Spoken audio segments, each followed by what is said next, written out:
Hello students, welcome to the last video of this chapter Nutrition in Plants chapter 1. So we have already seen autotrophic nutrition. We have also started seeing heterotrophic nutrition. In the previous video we ended with parasitic nutrition. So let us just recapitulate the meaning of the word parasitic and parasitic nutrition. So, parasitic nutrition is that type of nutrition in which the organisms live in or inside the body of their host and derive their food from them. The organism which obtains the food is called a parasite, and the organism from whose body food is obtained is called the host. Parasite usually harms the host, and parasite mode of nutrition is seen in several fungi, bacteria and a few plants like cuscuta, and in many animals such as Plasmodium. Now let us deal with different types of parasitic nutrition in plants. So, parasitic plants are mostly unable to perform photosynthesis and thus are completely dependent on host. Most of them, such as dodder, have suckers, a sort of root that penetrates the host's stem to suck the sap and thus get the nutrients. So what is dodder? We all know that dodder is a herbaceous plant that lives as a parasite on many plants, both herbaceous and woody. It has small white flowers and reddish stems that wind in tendrils around the stems of the host plant. It feeds itself exclusively on the organic matter produced by its host, which it pumps directly from the phloem with its suckers. So, plants such as dodder, they take complete nutrients from the host on which they live. They also have suckers. You can see here, these are suckers. These suckers are also known as hostoria. They penetrate through the stem and they enter the phloem. You can see this is the phloem. You all know that phloem is the food conducting tissue of the plants. So the suckers or the hostoria will enter the phloem and they just directly pump the nutrient, pump the organic food that the host has prepared.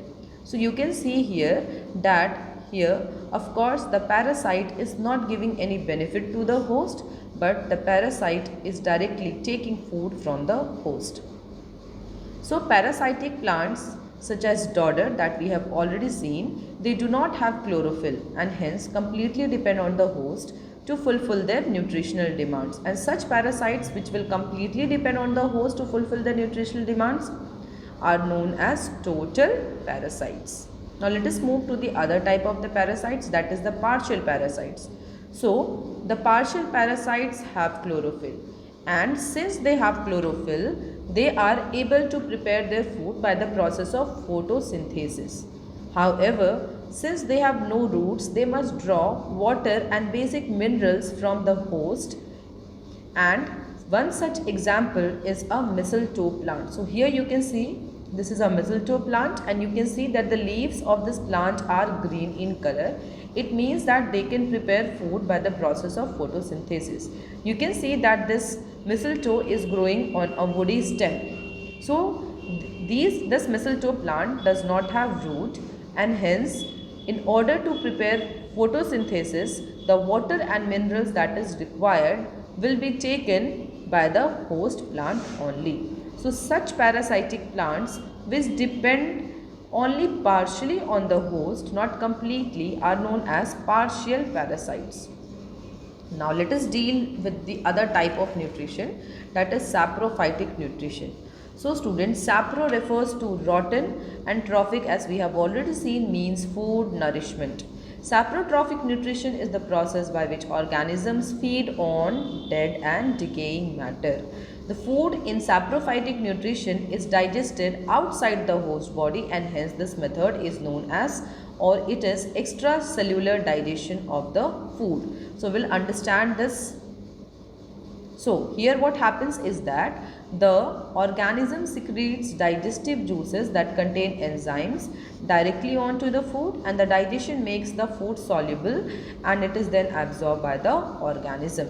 So if we consider that the dead and decaying matter is present here, so the saprophyte will grow on this dead and decaying matter and it will secrete juices on this dead and decaying matter. These juices contain enzymes and these enzymes will break the complex nutrients into simple soluble form. Once it has been broken down into simple soluble form, the saprophyte will take the soluble nutrients into its body.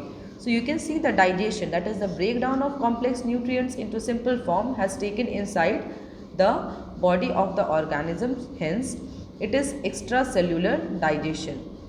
Now, next type of heterotrophic nutrition is symbiotic nutrition. So, what is symbiosis first of all? So, it is the association of two organisms. So, here you can see two organisms are present. So, it is a relation or it is an association between two organisms in which both the organisms are at benefit. None of them will be at loss. Likewise, in parasites we have seen that one organism was at benefit and the other one was at loss. But in symbiosis, both the organisms will be at benefit. The best example of saprophytic nutrition is lichen. It is an organism that is made up of a fungus and green algae. Both these together make up lichen, and in this relationship both are benefited. The organisms that are associated together in symbiotic relationship are known as symbionts. They are known as symbionts. Moving on. So here you can see this is the way these two organisms are associated. You can see algal cell is present here and the fungal hyphae is present just outside the algal cells. Moving on, let us understand this lichen, that is symbiosis. So in lichen, a symbiotic relationship exists between algae and fungus. Algae will prepare, since we all know that algae contains chlorophyll, so the algae will prepare food.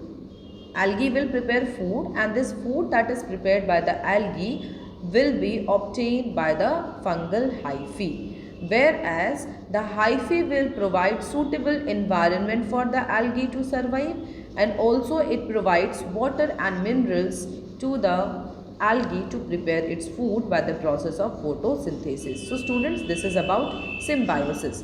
Now next type of heterotrophic nutrition that we are going to see is insectivorous or carnivorous nutrition. So of course by the name also you can understand that in this mode of nutrition the plants feed on insects. That's why they are also sometimes known as insect eating organisms.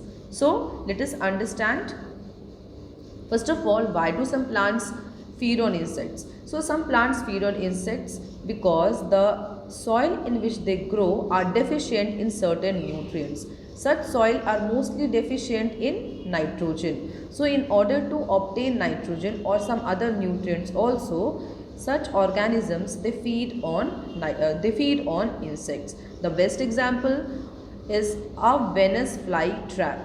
So this is a carnivorous species or it is an insect eating species.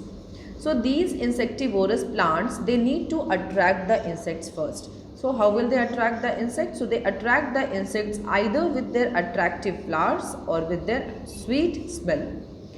Venus flytrap has sweet smelling nectar.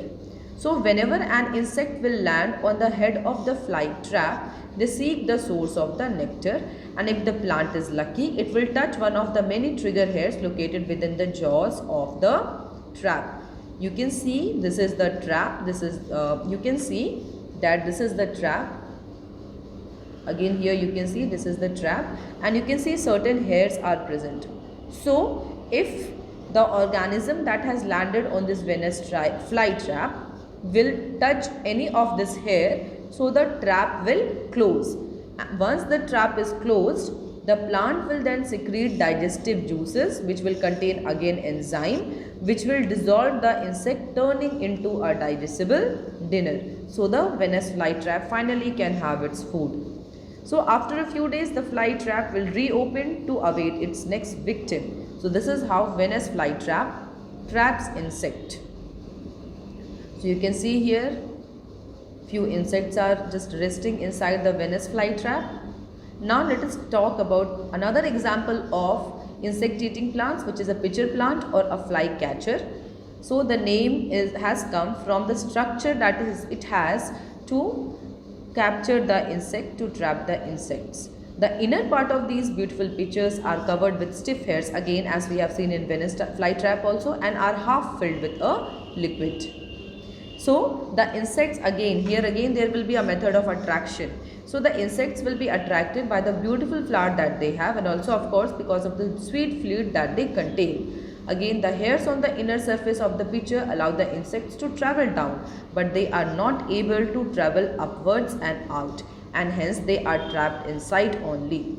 So therefore it continues downwards into the fluid where it drowns. The plant absorbs the soft parts of the body, and the skeleton will remain inside in the bottom of the plant only. So this is about Venus flytrap. So this here you can see, you can have a look at the inside picture of the pitcher plant. You can see hairs are present, and as the insects will move inside, they will drown in the fluid that is present inside this pitcher. So this is about the insectivorous plants. Students, with this we have also finished the chapter.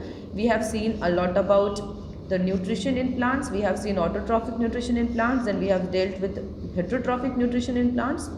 So this is all for this chapter, students. Thank you so much.